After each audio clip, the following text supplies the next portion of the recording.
This cake though, delicious. These cherries, sour. Don't understand. Hi, friends. I am so excited to bring you along to the 2024 Epcot International Festival of the Arts.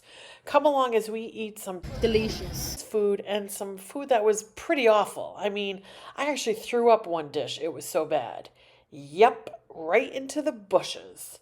Look, there's a lot of food here, and it's not cheap. You need to have a plan.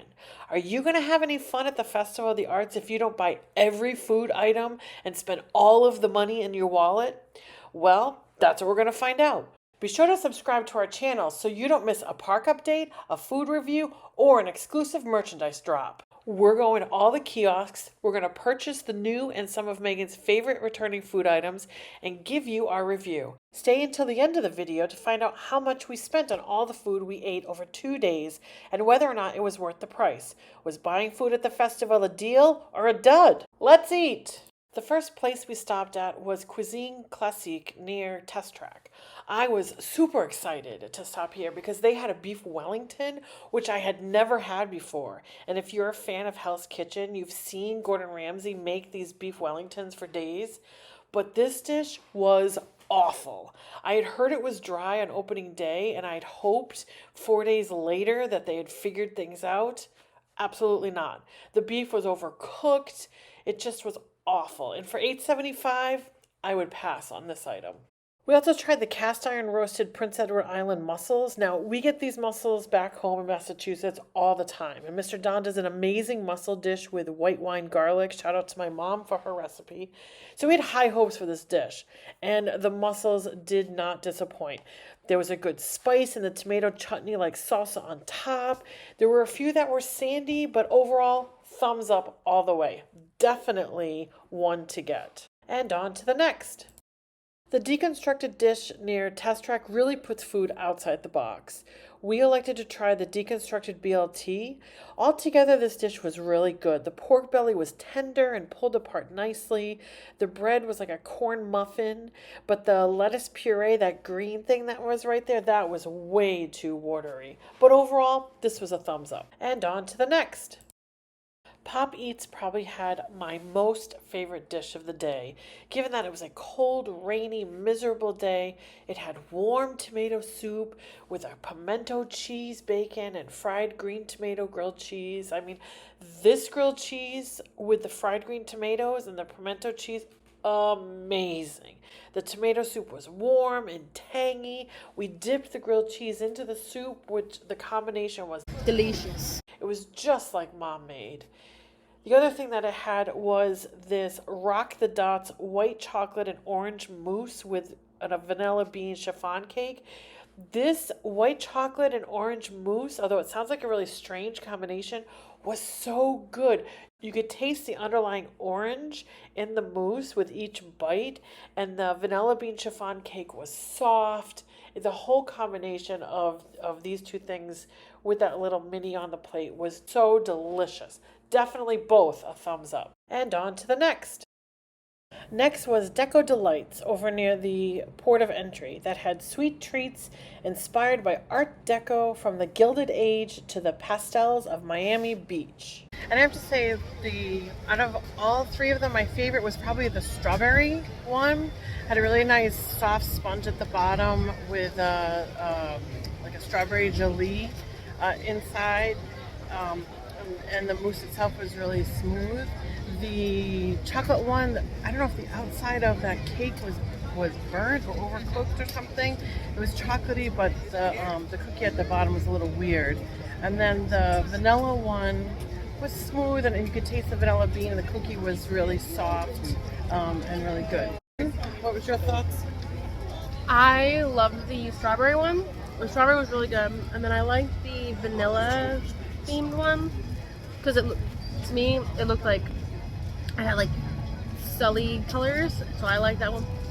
But besides the color, the vanilla on the inside was really good with the cookie on the bottom, so the good mix together was really delicious. So the chocolate one, she doesn't like it, but I liked them, so it was a 10 out of 10 for me. And now on to the next. Next, we headed to Gourmet Landscapes in Canada, which had stunning dishes artfully composed with the finest ingredients from the land. Now, this is definitely two dishes you're going to see absolutely hysterical because we didn't even read the write-up on either one of these dishes. And first of all, neither one of us like beets. And second of all, we're both allergic to mushrooms. And if you didn't see, they're both covered in mushrooms. All right, gang, so we just tried the beets dish over here at the Gourmet Landscape. So I don't really love beets. And the other issue that we had with this was that there were mushrooms on everything. So that's a little tough because we've got a mushroom allergy. But the yellow beets, those are really good.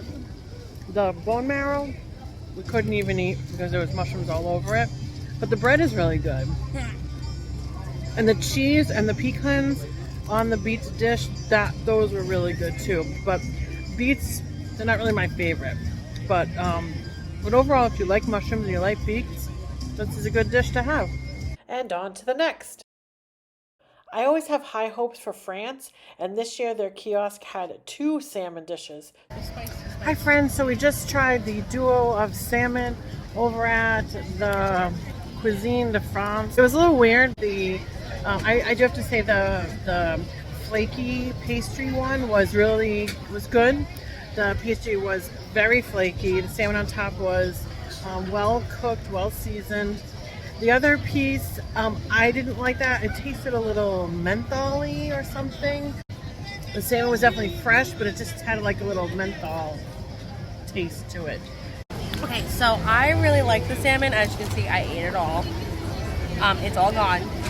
I'm a big fan of seafood, so I really liked it.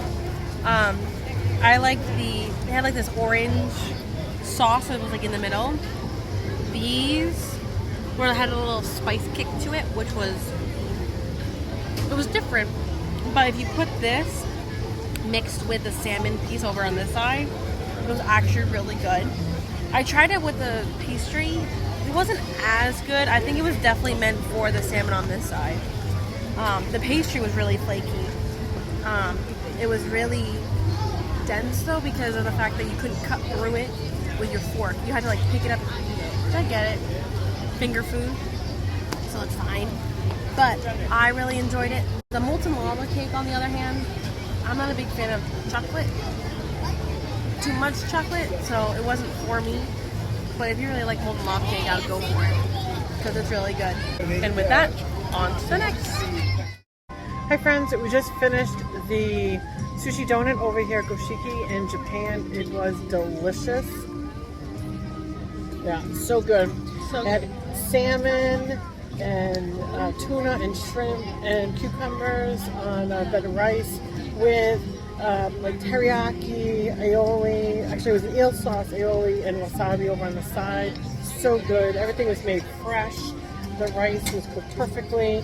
Definitely a must if you're coming over here for the Festival of the Arts in Japan. And on to the next. On to the next. We headed over to the American Adventure where the artist table was located with delicious fare brushed with flavor. I really wanted to like this dish, but I did not. The duck was really dry. You really needed that gravy. The ricotta dumplings had a really strange texture. You know, you think dumplings, you think more of like flour, doughy. These were not, so there was a little weird, but overall, this was a pass for me. This little hummingbird cake, this was Delicious. the caramel sauce on the side, the warm pineapple compote. This was definitely worth the $4.75 price. I would get this again. Absolutely. Thumbs up. And on to the next. Oh, Italy. I want to like your pasta. I try the kiosk every year, but this big stuffed pasta for $9.50 was not worth the price whatsoever.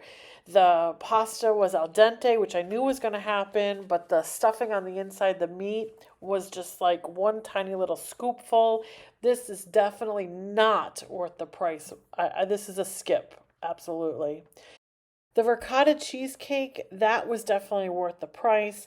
The chocolate had a really nice consistency and sweetness to it. That I definitely say is a win overall. Next, we headed to Pastoral Palette in Germany, where hearty dishes are inspired by timeless Bavarian folk art. So some of these potatoes, they're really good.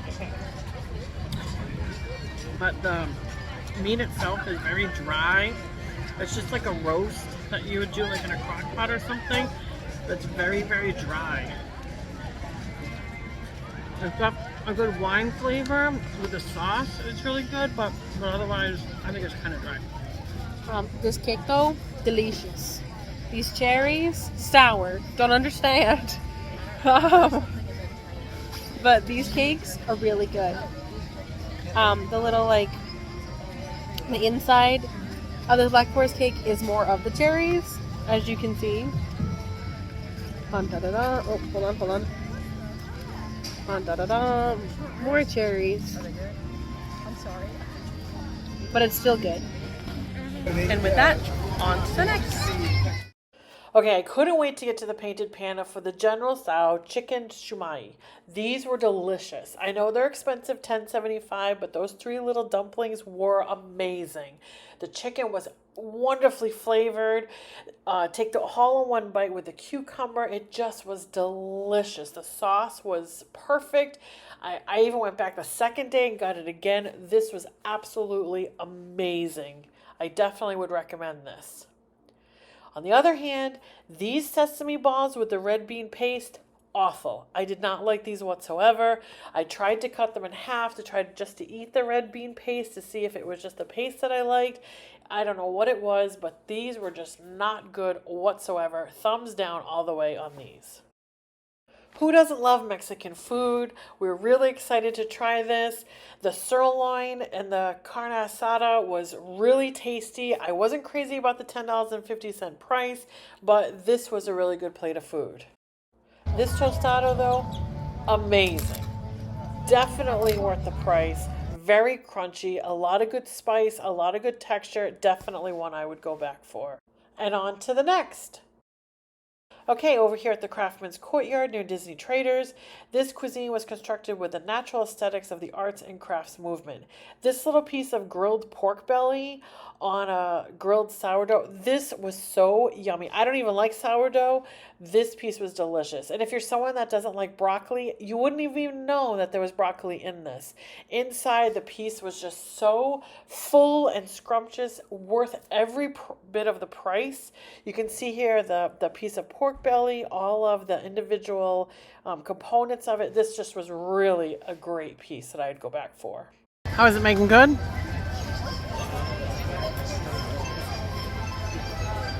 It's got like a sour taste to it. Oh, it's probably on sourdough bread. Yeah. And there's a tang, which...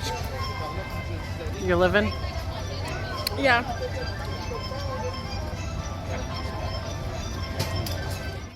I bet you're wondering, what did all this food cost? There was a lot of food in this video. Well, I loaded a Disney gift card with $200 before we started. We used the Festival of the Arts food as regular meals for the 2 of us, our dinner over 2 separate days. So the overall cost of the food we purchased came to $183.75. Now, you're probably thinking that's a lot of money to spend on food, but remember, we did this over 2 days, and don't forget there were 2 of us eating, so it was more like $100 a day. So that's really $50 per person, which is about average price for a Disney table service meal. And we spent less than that, so really it was a bargain to eat at the festival. Now, do you have to buy all the food we bought? No. We bought a lot of it to show you everything the festival offered so you would know what to expect when you come to the Festival of the Arts. Should you have a budget for food when you come to any of the festivals? Definitely. You need to have a plan. Watch videos like this and know what you want to purchase before you arrive. So, now that you've seen the food, how about some art and apparel? Did Megan purchase any art pieces? Does any of the Disney Festival apparel fit a poo-sized person like me? Well, you have to jump over the next video to find out. Let's go!